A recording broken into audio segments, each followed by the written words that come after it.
ओम नमः शिवाय। कर्पूर गौरम करुणावतारम संसार सारम भुजगेन्द्रहारम सदा वसन्तं हृदयारविन्दे भवं भवामि सहितं नमामि। ओम नमः शिवाय।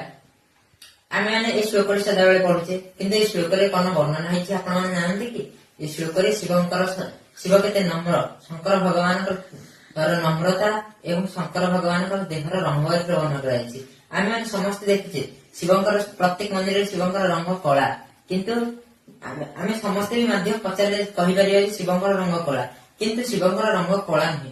शिवंकर प्रथम धारी श्लोक वर्णना कराई कर्पूर गौरम करुणावतार अर्थात कर्पूर भली गोरा रंग होछि भगवान शंकर शरीर वर्ण एवं से होछन सर्वस्व करुण मूर्ति करुण बा नम्र मूर्ति महाप्रभु शंकर भगवान। तेरे एमिति वीडियो देखिबा पई मते फॉलो करंतु। जय जगन्नाथ।